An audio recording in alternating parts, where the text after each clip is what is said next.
classes. So we'll create a folder inside the server project. We'll call this utility, and the first one will be for generating JWT tokens. So we'll call this class JWT authentication manager. So this is the constructor and some fields for it.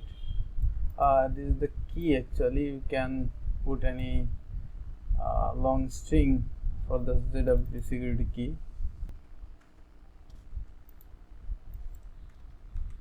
And this is for generating the token. There we are getting the username and password from the user, and we are getting the user from the DB. If the user is null, we are returning null. If the signing is not succeeded, then we are also returning null. And here we are generating the token.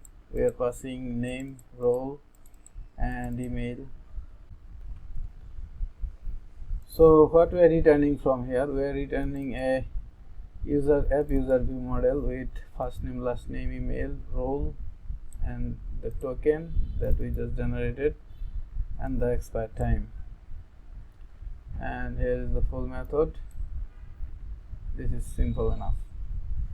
Now we will create another class for pagination. We will call this page list.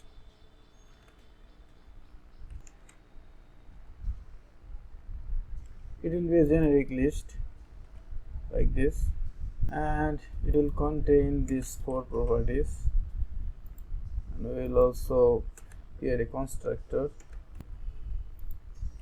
So this is the constructor which actually initializes these 4 properties, and we will also add a static method here to convert an iQueryable of something to page list of something. So this is the static function. Let's save everything.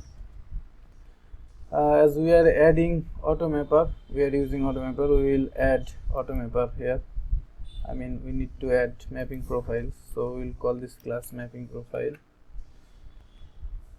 It will inherit from profile, which is from automapper, and we'll create a constructor, and inside that constructor these mappings are there for app user to app user view model, and for reverse map block to block view model, block category to block category view model, comment to comment view model, and all the reverse map for them.